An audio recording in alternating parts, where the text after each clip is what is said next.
All right, hello everyone, and thank you for tuning in again to the Black Box Podcast, BBOR, Black Box Online Radio, coming to you from West Virginia. Today we're going to talk all about the 2015 death of Henry McCabe, coming to us from Minnesota. This is one of the cases that I had really been wanting to talk about on the channel for a little while, but there have been some other things that we had been covering. We did some things about the CIA recently, and some other kind of New World Order stuff that I guess I got way too bogged down with. One of the reasons why I first became fascinated with this case a couple years ago was sometimes when you're reviewing a true crime case, maybe even after 30 minutes, you get your first theory. You start to think about something and like something just comes to mind and you're like, wait a second, what about this? Or maybe, you need a little bit more time, maybe like 2 days or 3 days before, that light bulb goes off and, like you just start to think about the case in a new way. But with me, I spent days looking at the stuff from Henry McCabe, reading the articles and rereading them again, following some of the YouTubers, as well as listening to a mysterious 911 call. Well, it's not really 911, it's a voicemail recording of what could very well be the last moments of Henry McCabe's life. And I just had no theory. I had no solid theory. Yeah, I could guess, and yeah, I could speculate, and I could throw around what if questions, but I didn't actually have any theory that I believed. Henry McCabe is one of the cases where this is one of the things that just has tempted me so much to actually write a book about. I talked about once that I'd wanted to write a book about the Maura Murray case called just Maura Murray and the Media. And I mean, we've done a lot of interesting things about the Zodiac Killer lately that I thought might make a nice book, but I really wanted to do one on the death of Henry McCabe, who was, a man of Liberian descent who had immigrated to the United States. He was living in Minnesota at the time. His wife and children were living in California. And he actually died, or the last time he was seen, rather, was on Labor Day weekend in 2015. And I believe that the body was actually found in late November of the same year. He was missing for 2 months before he was found. I don't believe they were able to determine the exact cause of death because of the decomposition in the water in the lake where he was found. But what I would say about that is no major lacerations, wounds, bullet holes, anything of that nature. So this is just a giant mystery. It's like, what on earth happened? And the first red flag that goes off is, okay, a man was found dead in a lake after being at a nightclub and becoming intoxicated. Well, that happens all the time. I mean, like, when people are around bodies of water and they are intoxicated, the risk of dying is so much higher. That's the basis of the smiley face killers theory in the United Kingdom, the Manchester Canals pusher theory. It's all basically variants of that same thing. But with Henry McCabe, though, we have a voicemail. I believe he actually pocket dialed his ex-wife, no, his wife. I mean, they were still married at the time, if I recall correctly, and she was just in California at the time, and all she could hear was sound. There were no audible words, just like it might have been somebody walking and then somebody falling, and then lots of screaming, guttural sounds, low grunts, and then it switched to a very high pitched moaning. And at the very end, somebody says two words, stop it. But we'll talk about that in a second. The reason why the phone voicemail was saved, is because his wife received the call actually, and she just heard these noises, and she didn't know what was going on. So what she did was she linked in Henry's brother, and she linked. He was either brother or another family member, but she links in, a third person. It was like, well, what on earth are these things? Can you make any sense of this? And that when she was trying to do that, that actually saved to that person's voicemail. So, like it was actually sort of in an indirect way, they were able to save the voice recording of Henry McCabe. But when it comes to this, though, we got to say a little bit more of the background stuff. I mean, he was 32 years old. He wasn't living with his wife, but they were still married. And there are kind of conflicting reports on the blogosphere. Some people are saying that he had serious financial trouble. Other people said that he had just, he had been doing very well at work, but he just didn't want to be spending too much money. And this brings us to the heart of the issue. On the night that Henry McCabe was last seen, he was at a bar called Pavlitsky's, although the name might have been C'est La Vie at the time. I believe, like it was recently changed to Pavlitsky's over the past couple years. On the forums, sometimes people are just referring to it as Pavs, P-O-V, or sometimes it's like the abbreviation. And so he's out with his friends, and there's a very bizarre thing that's going on here where he gives his wallet to his friend. He's with two friends. Their names are Calvin Johnson and William Kennedy, and he gives the wallet to a friend to cut him off. I mean, there's one report that I guess sort of just says they took the wallet from him to cut him off. You know how sometimes people take away someone's car keys because they're too drunk to drive? And after this one, like after I first heard about this, I would just ask people this in casual conversation. Have you ever heard of this before? Somebody cutting off somebody from drinking too much by taking their wallet? And I was like, I've never heard of that before. Although I did recall once that I gave my credit card to somebody. It was actually a bank card, like a check card. I gave my card to somebody once because I said, hey, hold on to this for me. I don't want to spend too much. I have done that before, but that was voluntarily and it had nothing to do with intoxication. So it's like people in comment sections and threads and forums have really highlighted this. And it's also brought a certain amount of suspicion on these two friends, Calvin Johnson and William Kennedy, because they're like, you thought your friend was too intoxicated, so you took his wallet from him, like, his source of identification, and that's the first red flag. The second thing is, now, I really want to say that, I want to say it was William Kennedy was the one who dropped Henry McCabe off. He gave him a ride, and he dropped him off. At first, they said that he dropped him off at an America's gas station, but that's what he told the police, and even brought the police there and said, hey, the last time I saw him, I dropped him off at this America's gas station. But it was actually a Holiday gas station. I believe, isn't the exact name of those things Holiday Station Store? I mean, is that the exact name of that? We used to have those back when I lived in another state. I never lived in Minnesota, but we had Holidays in one part of the country. So it turned out the gas station that his friend was talking about, is at least 2 miles away. What on earth is going on with that? The only thing that I could think of to give the friend a shred of honesty was, maybe he was drunk driving and didn't want to admit it. Maybe that friend was seriously intoxicated. I mean, if you live in a town, like you're not a tourist. If you've lived there for years, or you lived there for even 6 months, how are you going to forget those critical details about, like, we're not talking about, oh yeah, it was actually on the other side of the street. No, you drop someone off 2 miles away at a different gas station. Like, how can you be that wrong? I mentioned, though, that I had thought about composing a book about this case because I found it so perplexing. And it's like, the original title that I wanted to call it was Friendly Error, The Death of Henry McCabe, because I was really trying to just it would be sort of exploring the relationship that Henry had with these two friends, Calvin Johnson and William Kennedy.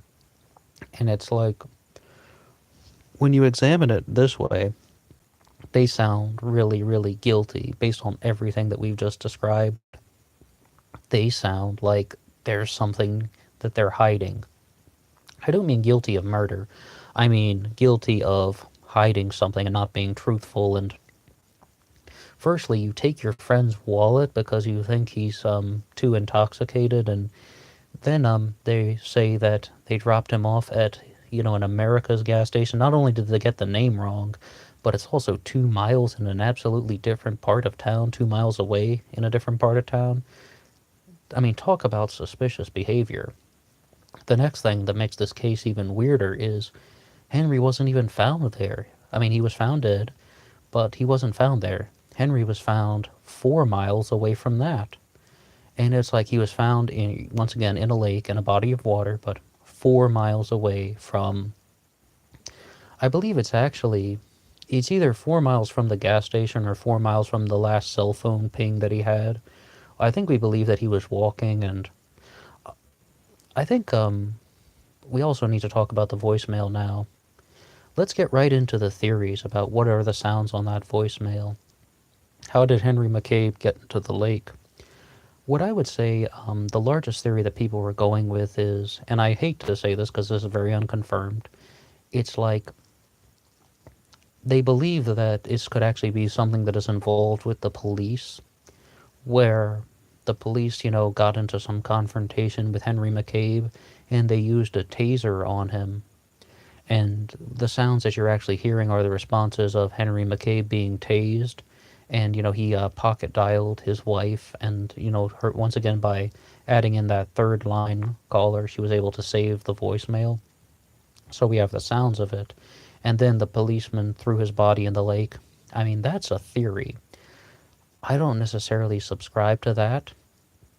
One of the things that I had thought about was the first reason why I was originally going to, title the book Friendly Error, The Death of Henry McCabe, was I thought the friends were playing a very large part of this.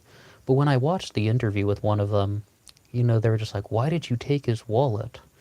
And he's just like, oh, well, he was drinking too much. I mean, that might have actually been in a print interview. I mean, there is an interview video of one of them online, but I think I actually read this one in writing, And they're like, why did you take his wallet? And it was just like, oh, so he didn't spend too much money. He was like, I think Henry might have even asked him to do that. Like, he was like, hold on to my wallet. It's like, I don't want to spend too much money.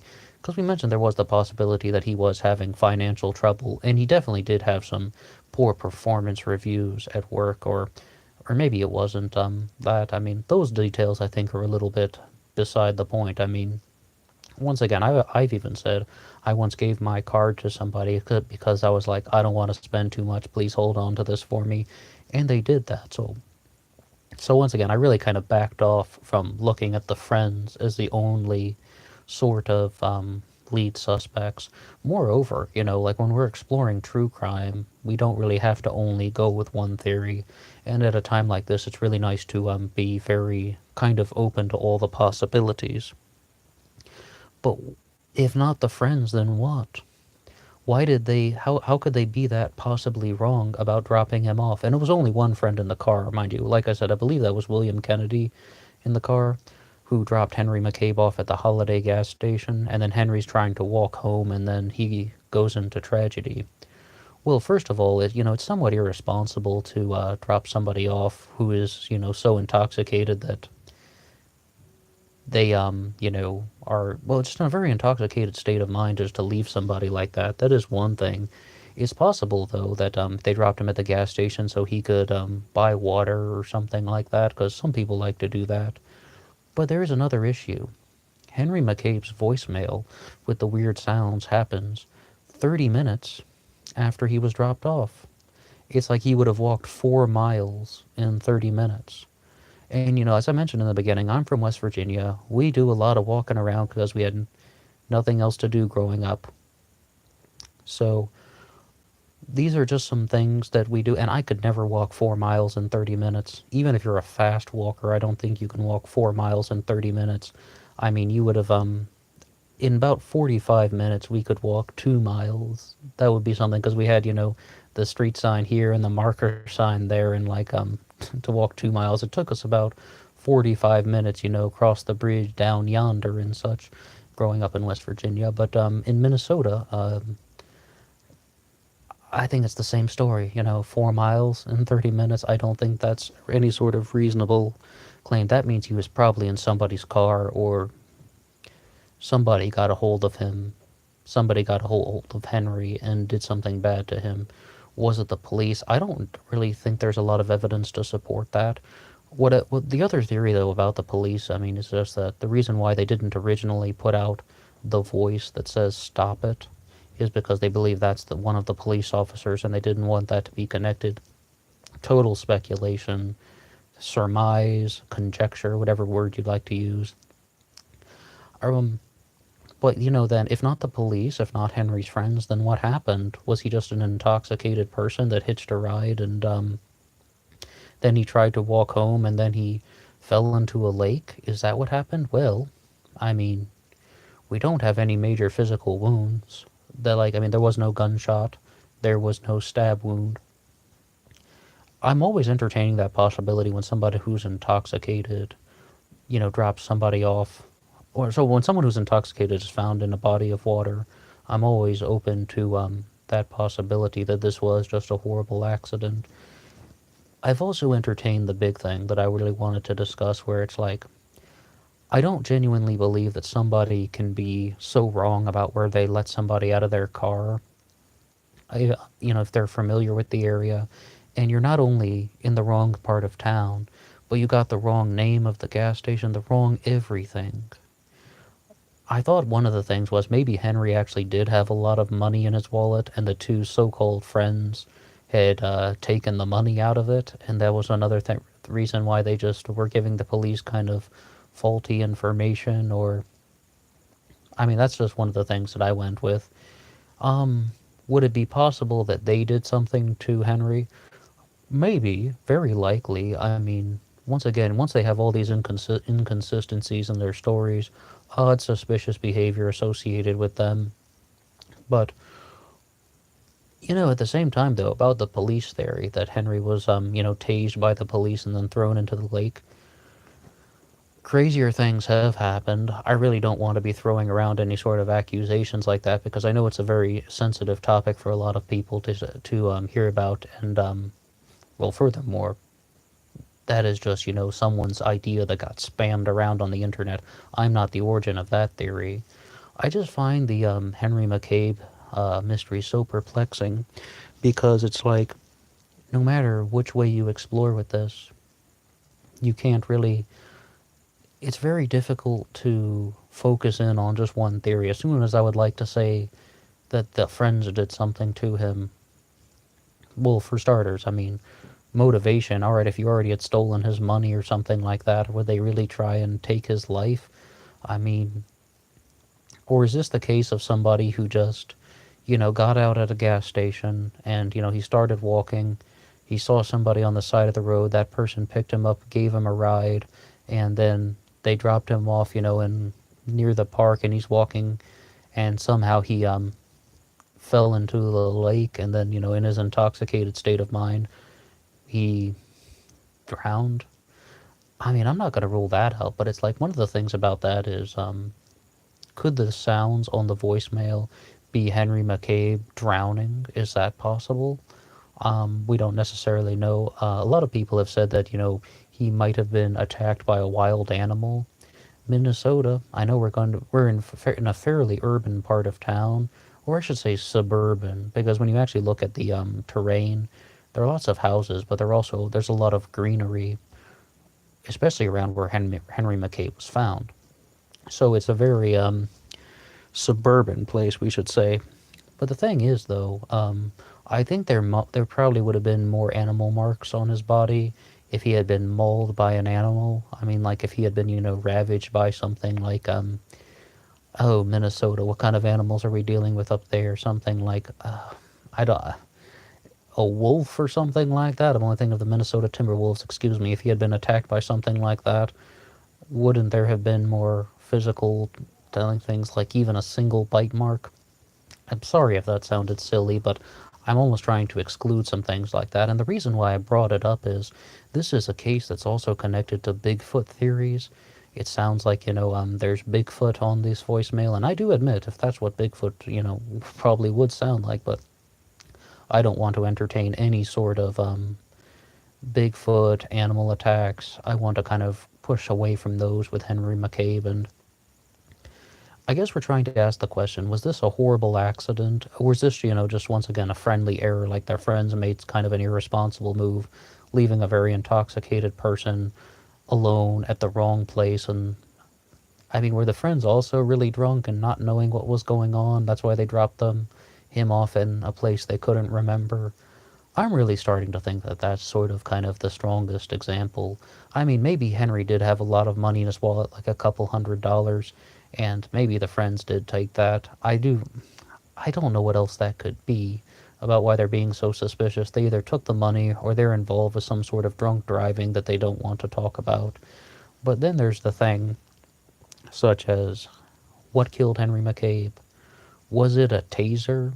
Was he tased by the police and then thrown into the lake? I'm not so sure about that. Did he just have, a major medical incident? One of the theories on this was that he was actually having something like a stroke or, I'm not too big on my medical terminology, but an aneurysm. And like he just like, had some sort of major sudden medical ailment that could have also affected, his behavior, not only, force causing him to kind of pass away near the body of water, but he could have just had a medical issue. Or is this just the case of a guy who hitched a ride? Maybe he ran into somebody he knew, and that person was giving him a ride. He got out of the car, and then intoxicated person near a body of water.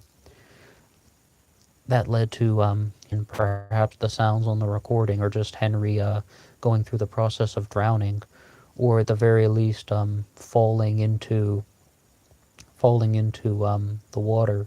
I really don't know if there are anything that they could have definitively stated that were the result of like beatings. The body was so badly decomposed they couldn't prove that he had been beaten or tased. Not a lot of physical evidence left behind. And we might do a few more uploads on this because I don't feel satisfied about what I've just said now.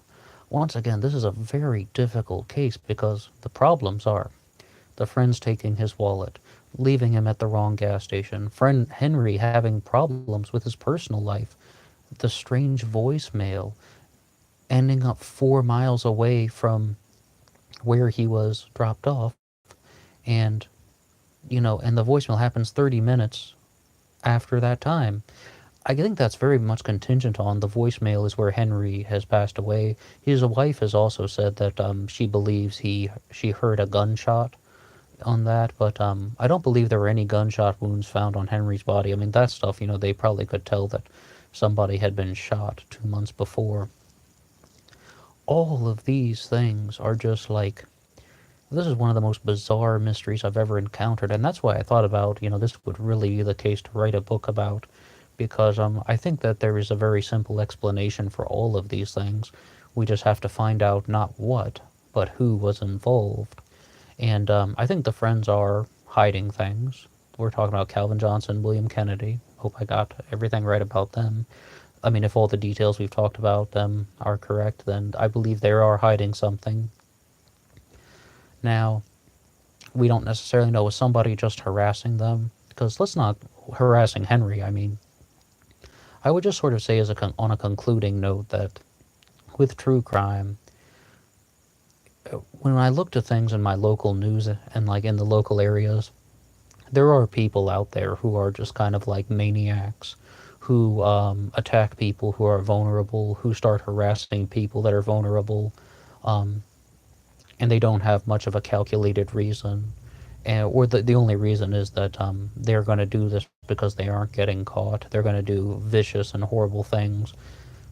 I mean, could somebody have seen Henry McCabe intoxicated and, walking by himself at night and somebody did something to him? Absolutely possible, and that's very difficult to calculate. But I just wanted to put it out there that those sort of attacks do happen. I mean, they definitely do. They've happened in my area. They've probably happened in your area too. But okay, that's going to be kind of the concluding note about the death of Henry McCabe. Once again, I think we're going to be covering a few more segments on this one because I don't feel satisfied yet, and I think we can perhaps compose a larger theory. But what do you think? Let's talk a little bit more.